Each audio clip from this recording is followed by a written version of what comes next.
नमस्कार दोस्तों, मैं राकेश जांगिड़ आपका हार्दिक स्वागत करता हूं। जैसा कि दोस्तों मैंने पहले अपने नोटिफिकेशन में आपको सचेत किया था कि हमारा जो आपका जो टॉपिक है, आज का जो टॉपिक है वो है राजस्थान की, जैसे कि आपको दिखाई दे रहा है जीके वाली मैथ है। ये जीके के अंतर्गत है, मैथ का किस प्रकार से अपने कंक्लूजन करेंगे है कि बहुत से ऐसे टॉपिक हैं जिसमें क्या बच्चे से कोई सा भी कितना ही जो तुरंत खाना हो एग्जाम के अंतर्गत है बच्चा वहां पे पजल हो जाता है। और आप लोगों ने देखा होगा कि पीछे कई प्रकार की भर्ती में कई क्वेश्चन आए थे तो बच्चे वहां पे एग्जाम में कंफ्यूज हो जाते हैं। जैसे अभी पुलिस एग्जाम में पूछा गया था कि एक संस्था पूछी गई थी रेडा, और एक में उसने आ जाता है रुड्डा आ जाता है। कई प्रकार से प्रश्न आ जाते हैं कि अनुप्रस्थ है, अनुदैर्ध्य का पठार है। एक सेकंड ग्रेड में भी आया था कि उल्लू खान नुसरत खान का है। तो दोस्तों मैं यही एक सीरीज लेकर के आ रहा हूं जिसमें आपकी ये जो कंफ्यूजन है, जो पजल वाले जो फैक्ट है वो सारे के सारे मैं दूर कर दूं है। तो इसको मैंने शीर्षक दिया है जेके वाली मैथ है। कोशिश करता हूं ये टॉपिक आपके कंठस्थ हो जाएंगे और कभी इनको आप हैं वो गलती नहीं करोगे हम। तो दोस्तों लीजिए पहला मैं शुरुआत करता हूं। फर्स्ट है कि फर्स्ट चलते हैं अपने सबसे पहले के अंतर्गत है। जैसे कि दोस्तों अपने दिखाई देता है कि राजस्थान के अंतर्गत है बालू का स्तूप का प्रश्न आता है। तो एक मैं यहां पे लिखता हूं बालू का स्तूप। बालू का स्तूप दोस्तों कहते हैं रेत के दौरों को कहते हैं। तो राजस्थान के अंतर्गत अपने पढ़ते हैं कि थार के मरुस्थल को अलग अलग भागों में बांटा गया है। एक तो है बालू का स्तूप युक्त और एक है बालू का स्तूप मुक्त। दोस्तों ये प्रश्न पटवार के मेंस के एग्जाम में पूछा गया है और यही प्रश्न दोस्तों पटवार की प्री एग्जाम में पूछा गया प्रश्न है कि राजस्थान में बालू का स्तूप है, मुक्त कितने प्रतिशत भाग पे हैं। तो बच्चे दोस्तों इसमें कंफ्यूज होते हैं क्योंकि इसमें दो आपको डिजिट मिलती है। एक तो मिलती है 41.5% है और एक मिलेगी आपको इसके अंतर्गत है अपने पढ़ेंगे 41.5 है और एक मिलेगी आपको 58.5। इसके अंतर्गत आपको ये डिजिट मिलेगी दोस्तों है 41.5 और 58.5 है। तो बच्चे इसमें कंफ्यूज हो जाते हैं कि युक्त कौन सा है, मुक्त कौन सा है। पहला मैं आपको बता दूं कि जो थार का मरुस्थल है उसके अंतर्गत क्या है, संपूर्ण रेतीला क्षेत्र भी है, उसमें कुछ पथरीला क्षेत्र भी है, कुछ क्या है रेतीला भी है, पथरीला मिक्सअप भी आ जाता है। तो जो रेतीला है दोस्तों उसको तो कहते हैं बालू का स्तूप युक्त। वहां पे बांध बांध के रेतीले टिब्बे बनते हैं, जैसे दरियन है, बरखान है, अनुप्रस्थ वगैरह बनते हैं। तो वो आ जाता है बालू का स्तूप युक्त। वहां पे क्या बालू का रेत के टिब्बे टिब्बे हैं। और हम पढ़ेंगे एक ऐसा है जहां पे क्या है बालू का स्तूप नहीं है, वो एक चट्टानी क्षेत्र है, उसको मुक्त कह देते हैं। तो याद कैसे करेंगे कि आप इन दोनों में कंफ्यूज ना हो जाओ। देखिए कोई भी चीज है अपने पढ़ेंगे युक्त है, कहते मेरे किसी व्यक्ति के पास सारी सुविधाओं से वो युक्त है। तो जिस व्यक्ति के पास सारी चीजें होती है वो अपने आप में कमजोर होता है, ज्यादा होता है, वो व्यक्ति अपने आप में इसमें ज्यादा होता है, मजबूत होता है। जैसे कि 58.5 और 41.5 में जो मजबूत है वो क्या है 58.5 है, क्योंकि वो क्या है युक्त है, उसके पास सारा कुछ है। तो युक्त पढ़ेंगे तो वो आ जाएगा जिसके पास ज्यादा है 58.5 है प्रतिशत है। तो बालू का स्तूप जो युक्त है वो कितने परसेंट पे फैला है 58.5 पे फैला है। जबकि मुक्त पढ़ेंगे जब हमारे शरीर से या किसी को चीज का ह्रास होता है, ऊर्जा का निकास होता है, तो व्यक्ति क्या कमजोर होता जाता है। तो मुक्त में क्या है वो निकल रही है। तो मुक्त पढ़ेंगे निकल रही है, कमजोर हो रही है। तो बालू का स्तूप मुक्त कितने पे 41.5, युक्त में क्या है उसके अंतर्गत और जुड़ रही है तो वो कितने पे है 58.5 पे है। तो एक तो इसमें बच्चे कंफ्यूज होते हैं। अब आगे सुनिएगा पार्ट, इसमें जो दूसरा जो भाग है दोस्तों उसमें है दो प्रकार के ये बालू का स्तूप बनते हैं। तो एक तो है अनुदैर्ध्य और एक का नाम है अनुप्रस्थ है। तो एक तो है अनुदैर्ध्य और एक का नाम है अनुप्रस्थ है। तो बच्चे इसमें कंफ्यूज होते हैं कि अनुदैर्ध्य है वो किस प्रकार से है, अनुप्रस्थ है वो कौन से हैं। दोस्तों इसमें सिंपल सा मैं आपको बता दूं कि आपको जो मिलेगा वो एक तो ये मिलेगा कि एक ऐसे बालू का स्तूप जो हवा के समांतर बनते हैं, ऐसे बालू का स्तूप जो हवा के समांतर बनते हैं, और एक ऐसे बालू का स्तूप जो हवा के समकोण बनते हैं, हवा के समकोण बनते हैं। तो इन दोनों में बच्चे कंफ्यूज हो जाते हैं, पेपर में आएगा और उनको मिलान करना आएगा। तो इसमें क्या करेंगे, अनु से अनु काट देते हैं, अनु से अनु काट देते हैं। अब आप देखोगे ना, तो मैंने प्रस्थ बनाया है, तो पैर के पैर में र ऐसे बढ़ा दिया, तो यानी कि कितना डिग्री कोण हो गया, 90 डिग्री कोण हो गया। जैसे मैंने पैर के पैर में र ऐसे बना दिया, तो ये कोण कितने डिग्री का हो गया, कि 90 डिग्री का हो गया, यानी कि समकोण बन गया। तो सीधी सी बात है कि प्रस्थ में ही उत्तर आपका छिपा हुआ है। जैसे 90 डिग्री यानी कि समकोण कौन से, अनुप्रस्थ वाले हैं, और अनुदैर्ध्य फिर कौन से हैं, समांतर वाले हैं। फिर भी याद नहीं रहे, दैर्ध्य को दोस्तों मैं दीवार लेता हूं, और दीवारें क्या होती है, वो समांतर चलती है। तो अनुदैर्ध्य बोले तो दीवार यानी कि समांतर है, और अनुप्रस्थ बोले तो क्या है दोस्तों, वो समकोण के अंतर्गत आ जाता है। अब आगे सुनिए, जो तीसरा जो इसका खंड है दोस्तों, उसमें है आपको दो प्रकार के पठार मिलेंगे एग्जाम में। पिछली रीट में आया था प्रश्न ये, एक में तो आया था भौमट का पठार, और एक में आया था बोराट का पठार। तो ये बच्चों को कंफ्यूज करता है कहां से कहां तक का फैला है। तो बोराट का पठार एग्जाम में पूछा गया था, एक में पूछा गया था भौमट का पठार है। दोस्तों एक इसका जो उत्तर राइट बनेगा, इसमें क्या है, एक पठार है जो राजस्थान में राजसमंद से लेकर के और फैला है कहां तक, उदयपुर तक है। एक पठार है जो सिरोही से लेकर के फैला है उदयपुर तक है। तो बच्चे क्या है, इन दोनों के पेपर में कई बार है वो क्रॉस चले जाते हैं कि भौमट को राजसमंद से उदयपुर कर देते हैं और सिरोही से उदयपुर बोराट कर देते हैं। तो आपको कंफ्यूज नहीं होना है, सिंपल सा तरीका देखिए। देखिए पठार की लाइन सेम आ रही है, इसको काट देते हैं। शब्दों को मैं इसलिए काट रहा हूं कि जितने शब्द काटेंगे उतना आपका मन का जो बोझ है, जो पजल है, उतनी ही कम होती जाएगी है। अब मैं क्या करूंगा, देखो इसमें देखो लास्ट में ठह है, लास्ट में ठह है, पहले बो है, पहले बो है, बच गया मैं, बच गया रा। देखो सिरोही से उदयपुर जाता है, राजसमंद से उदयपुर जाता है। दोनों पठार की कॉमन बात क्या है कि दोनों का जो लास्ट पॉइंट है ना वो उदयपुर है। तो उदयपुर में कोई दिक्कत ही नहीं है। अब आप कंफ्यूज कहां पे हो रहे हो कि शुरू कहां से होता है। देखो भो कट गया, ठह से ठह कट गया, रा बचता है, तो रा वाला रा से ही शुरू होता है, रा वाला राजसमंद से ही शुरू होता है। तो राजसमंद से उदयपुर है वो कौन सा है, बोराट है। फिर बच कौन सा गया, सिरोही वाला है। तो भौमट है वो सिरोही से शुरू होता है, उदयपुर तक शुरू होता है। और दोस्तों भीलों की आबादी को भौमट कहते हैं। तो भौमट क्या है, भील जनजाति की जो आबादी है, तो भीलों की आबादी को क्या कहते हैं, भौमट कहते हैं। लेकिन भील जनजाति है, इनके घरों को कू या फिर टापरा कहते हैं। तो घरों को कू या टापरा कहते हैं, आबादी को भौमट कहते हैं। और राजस्थान में एक आंदोलन है जिसको भौमट भील आंदोलन कहा जाता है। तो वो आंदोलन कौन सा है दोस्तों, वो एक ही आंदोलन आ जाता है। अब इसके पश्चात आप सुनोगे, नेक्स्ट है अगला जो पार्ट है इसके अंतर्गत है भौमट बोराट के पश्चात है।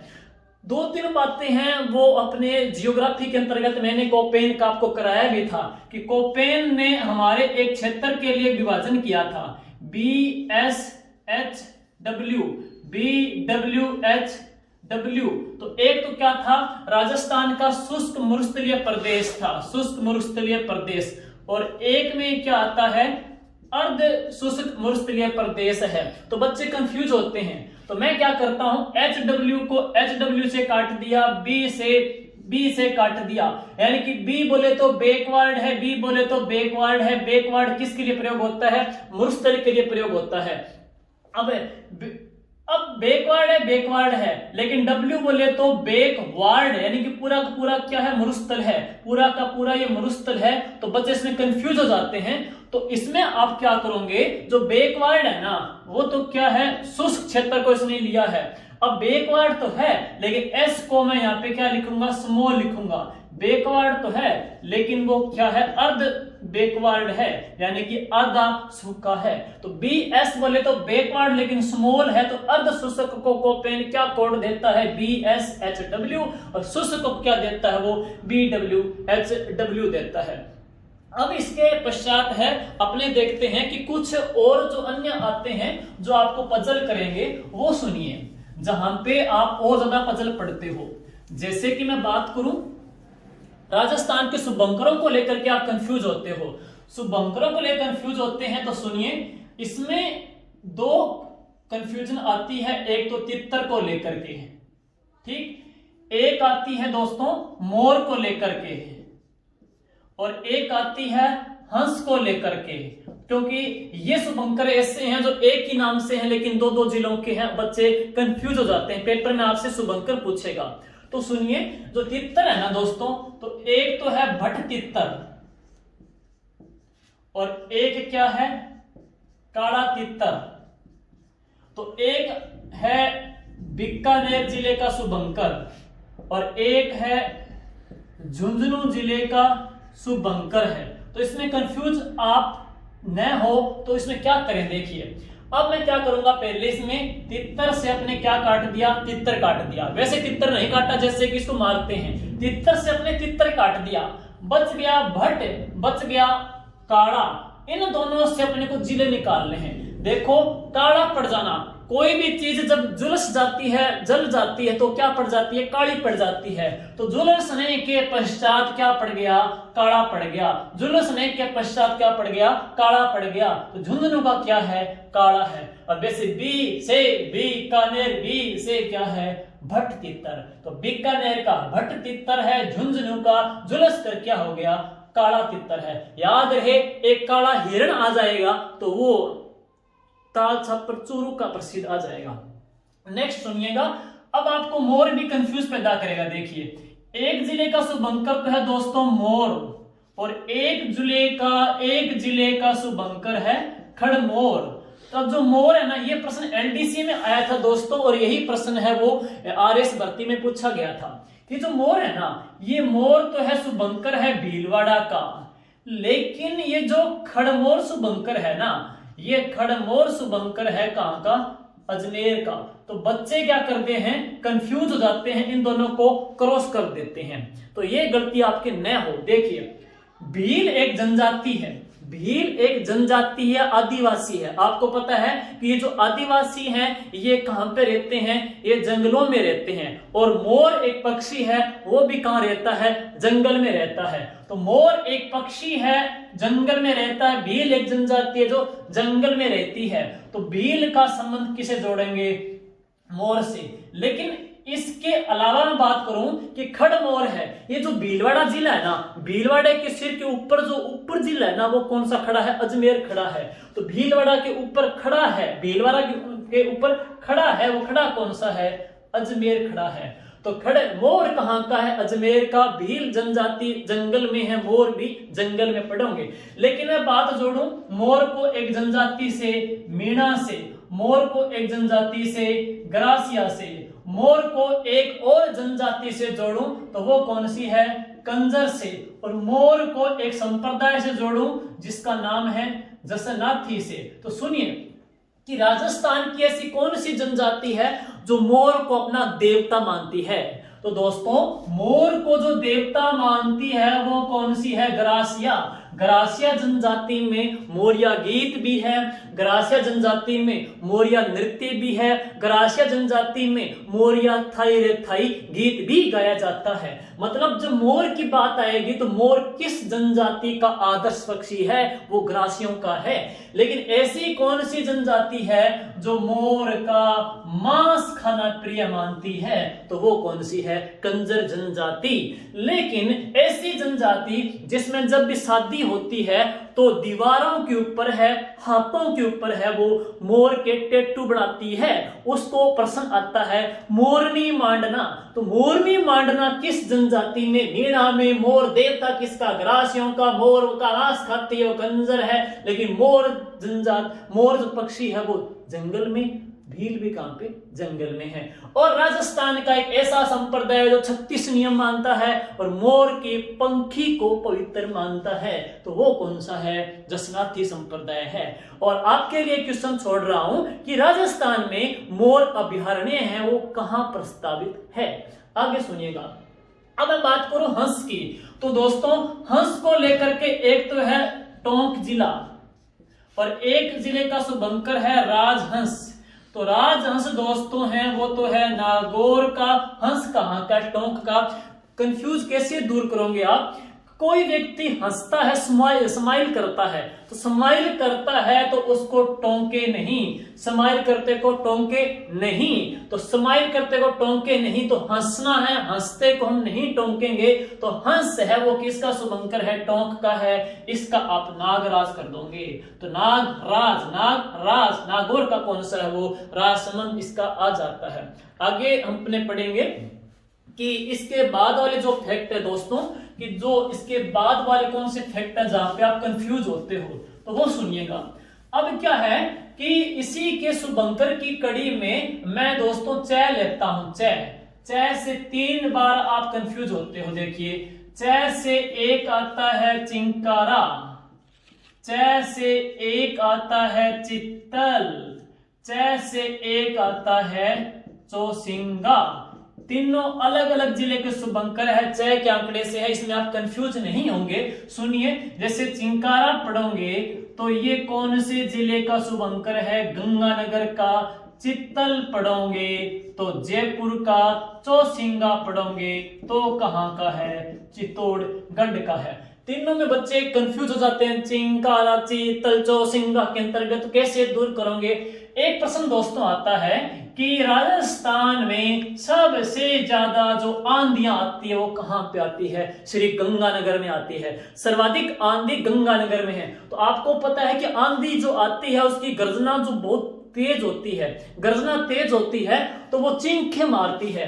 आंधियां है, शोर करती है, चींखे मारती है, चींखे मारती है, वो आंधियां हैं। और आंधियां कहां पे आती है, श्री गंगानगर में। श्री गंगानगर में कितने दिन आंधी आती है, 27 दिन आती है। तो 27 दिन जो आंधी आती है वो श्री गंगानगर में आती है। और राजस्थान का मध्यवर्ती जो अक्षांश है दोस्तों वो 27 है। राजस्थान के 2 ऐसे वाद्य यंत्र है जिसमें 27 तार हैं। कामयाचा में भी 27 तार हैं। सारंगी में भी कितने तार है दोस्तों, 27 तार आ जाते हैं। तो सारंगी में भी तार कितने हैं, 27। कामेचा में तार कितने, 27। राजस्थान का मध्य का अक्षांश कौन सा है, वो 27। और 27 दिन आंधी आती है गंगानगर में। आपको दोस्तों बताना है राजस्थान का 27वां जिला जो 15 अप्रैल 1982 को बना था, जिसे रेड डायमंड सिटी भी कहते हैं। तो आंधियां मार के चींखे, तो चींखे, आंधियां, चिंकारा गंगानगर का ही जाएगा। देखो, चित्तल है ना, चित्तल बहुत तेज दौड़ता है, बहुत सबसे तेज दौड़ता है, 150 किलोमीटर प्रति घंटा की रफ्तार से। कहा भी जाता है कि चित्ते की चाल और बाज की नजर पे कभी शक नहीं करते। तो चित्ता तेज दौड़ता है। और राजस्थान का सबसे तीव्र गति से दौड़ता महानगर, हमारी राजधानी कौन सी है, जयपुर है। तो चित्तल है जयपुर का। फिर भी दिक्कत रहे, देखो चौसिंगा में 2 मात्रा है, चौ के ऊपर। चित्तौड़ में कितनी मात्रा है, 2 मात्रा है। वहां पे करौली का तो अलग आएगा, कभी छोड़ देंगे। लेकिन चौ के ऊपर 2 मात्रा है और 2 मात्रा है। चौसिंगा कहां का है, चित्तौड़ का है। लेकिन चित्तौड़ से च का आंकड़ा जुड़ता है। चंबल नदी, च से चंबल नदी, च से 84 गढ़ में, च से चूलिया प्रपात, च से चंदा माता का मंदिर, च से चुन्ना पत्थर है, और च से चंदेरिया, जिंक प्लांट। ये सारे जो च के आंकड़े हैं दोस्तों वो चित्तौड़गढ़ में जुड़ते हैं। जबकि चांदी के गोले चूरू ने फेंके थे, वो फैक्ट सिर्फ चूरू से जुड़ेगा, चूरू से ही जुड़ेगा। तो ये फैक्ट है दोस्तों च वाले हैं।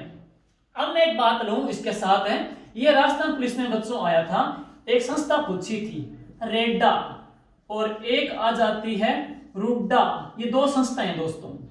इसमें क्या है, राजस्थान पुलिस में प्रश्न आया था, आप देख लेना, उसमें उसने स्थापना पूछी थी इसकी है। मैं आपको बता दूं कि एक की स्थापना 1985 में हुई थी और एक की स्थापना 1995 में। हालांकि आप ज्योग्राफी का टॉपिक पढ़ोगे तो इसमें क्या है, इसका व्याख्या पढ़ोगे। राजस्थान एनर्जी डेवलपमेंट एसोसिएशन अपने पढ़ेंगे। राजस्थान ऊर्जा विकास अभिकरण, हमारी ऊर्जा की एक संस्था बनी थी, राजस्थान ऊर्जा विकास अभिकरण 1985 में। बाद में क्या हुआ कि राजस्थान अक्षय ऊर्जा निगम में इसका विलय 2002 में कर दिया था, लेकिन बनी 1985 में। एक है गैर कृषि ग्रामीण विकास अभिकरण, जिसको शॉर्ट में रुड्डा कहते हैं। ये आरएस में पूछ लिया प्रश्न है, रुड्डा कि रूरल अर्बन डेवलपमेंट एसोसिएशन है, गैर कृषि ग्रामीण विकास अभिकरण है। कि ग्रामीण क्षेत्र के जो कुटीर लघु उद्योग हैं उनको डेवलप करने के लिए यह महकमा बना था। हालांकि आपको सन बताना है, तो देखिए बच्चे कंफ्यूज होते हैं क्योंकि दोनों का नाम रेड्डा है और रुड्डा है, दोनों में सन का डिफरेंस भी 10 साल का है, तो दिक्कत कैसे करेंगे। देखो मैंने आर से आर काटा, डीए से डीए काटा, बच गया ई, बच गया यू। मैंने क्या किया 19 से 19 काटा, 5 से 5 काटा, बच गया 8, बच गया 9। अल्फाबेट में अब ई बचता है, अल्फाबेट में ई पहले आता है या अल्फाबेट में यू पहले आता है। अल्फाबेट में ई पहले आएगा, गिनती में 9 8 पहले आएगा या 9 पहले आएगा, गिनती में 8 पहले है, अल्फाबेट में ई पहले है। तो रेड्डा कब बनी 1985 में, रुड्डा कब बनी 1995 में। दोस्तों मैं ये टॉपिक इसलिए लिया है क्योंकि यहाँ पे बच्चे कंफ्यूज होते हैं। आप सोच रहे होंगे कि इतने सारे सन है, हम ऐसे काटेंगे तो कंफ्यूज हो जाओगे। वहां पे तो कोई दिक्कत नहीं है, दिक्कत उनकी है जो आपको मैचिंग कर रहे हैं, और ऐसे मैचिंग करने वाले वर्ड हैं जिनको मैं लेकर के आया हूं ताकि आपके ये कंफ्यूजन दूर हो जाए। तो रुड्डा 1995 है, रेड्डा 1985 के अंतर्गत आ जाती है। इसी प्रकार आप देखिएगा, एक हम मैं बात और लेता हूं, बस 2 एक फैक्ट कराऊंगा क्योंकि रोजाना अपने ऐसे 10 एक 5 एक फैक्ट लेंगे तो आपकी कंफ्यूजन दूर हो जाएगी। तो 2 बातें और सुनिएगा। देखिए जैसे एक संस्था आती है, देखिए आप, जैसे मैं आपको बताता हूं एक संस्था है जिसका नाम है राजस्थान सेवा संघ, ठीक, और एक संस्था है मारवाड़ सेवा संघ। इसी प्रकार से 2 ग्रंथ है, एक का नाम है द सेव कालिक सूत्र चूर्णी और एक का नाम है श्रावक प्रतिक्रमण सूत्र चूर्णी। इनमें बच्चे कंफ्यूज होते हैं क्योंकि इनके नाम है वो मिलते हैं। देखो अब मैं आपको बता दूं इसका फैक्ट क्या है। राजस्थान सेवा संघ बच्चों बनी थी 1919 को, मारवाड़ सेवा संघ बनी थी 1920 को। हमारी जो प्रजा मंडलीय जो किसान आंदोलन है उनके तहत एक विभाग बना था, विजय सिंह पथिक और रामनारायण जी चौधरी के प्रयासों से राजस्थान सेवा संघ का गठन 1919 को हुआ था, जबकि चांदमल जी सुराणा और जयनारायण जी व्यास के प्रयासों से मारवाड़ सेवा संघ 1920 को बना था। इन दोनों में बच्चे कंफ्यूज हो जाते हैं क्योंकि यही प्रश्न 2012 के तहत एग्रीकल्चर सुपरवाइजर में आया था और पूछा था, बच्चों ने गलत भी किया क्योंकि पेपर वाला क्या करेगा, पक्का ही एक ऑप्शन में 19 डालेगा, एक में 20 डालेगा, पक्का ये रेड्डा में एक में 1985 डालेगा, एक में 1995 डालेगा। तो आपको डाउट क्लियर करना है तो सुनिएगा। अब क्या करेंगे, सेवा से सेवा कटी, संघ से संघ कटा, बच गया राजस्थान, बच गया मारवाड़। 19 से 19 कटा, बच गया 19, बच गया 20। अब आपको एक सिंपल सी बात है कि राजस्थान में कुल कितनी रियासतें थी। राजस्थान में दोस्तों कुल 19 रियासतें थी। तो 19 रियासतें कहां पे थी, राजस्थान में। तो 19 को क्या बना था, राजस्थान सेवा संघ, बच गया 20। तो मारवाड़ सेवा संघ कब बना था, 1920 के अंतर्गत। अब अंतिम है, अंतिम आप सुनिएगा कि एक चित्रित ग्रंथ है जैन भंडार, एक जैन भंडार एक म्यूजियम है जो जैसलमेर में है, जैन भंडार जैसलमेर में है। उसमें क्या है, एक चित्रित ग्रंथ रखा हुआ है जिसका नाम है दशे कालिक सूत्र चूर्णी। और बच्चों ये जो चित्रित ग्रंथ है ना 1060 ईस्वी का है। कभी आप लोगों ने मेवाड़ के राजवंश में पढ़ा होगा कि श्रावक प्रतिक्रमण सूत्र चूर्णी राजा तेज सिंह के समय चित्रित हुआ था, जो कि एक जैन धर्म की विषय वस्तु को बतलाता था। तो तेज सिंह के समय कमल चंद्र चित्रकार ने चित्र बनाया था श्रावक प्रतिक्रमण सूत्र चूर्णी, और ये चित्र बना था 1260 ईस्वी में। मैं दोनों को यहाँ पे क्यों लिया है, क्योंकि ये दोनों आपके दिक्कत कहां करेंगे। देखो एक तो क्या है, मेवाड़ का सबसे प्राचीन चित्र है वो तो है श्रावक। और एक आपसे पूछे कि राजस्थान का सबसे प्राचीन चित्रित ग्रंथ कौन सा है, तो आप ये देखोगे, देखिए, सूत्र चूर्णी से सूत्र चूर्णी कट गया, रह गया दसेव कालिक, रह गया श्रावक प्रतिक्रमण। अब क्या करूंगा मैं, 60 से मैं 60 काट दूंगा, बच गया 10, बच गया 12, 10 बच गया तो दसेव, 10 बच गया तो दसेव। देखो दसेव में पहले 10 आता है, इसमें पहले 10 आता है, तो दसेव कब का है, 10 60 का है, ये 10 60 में बना था।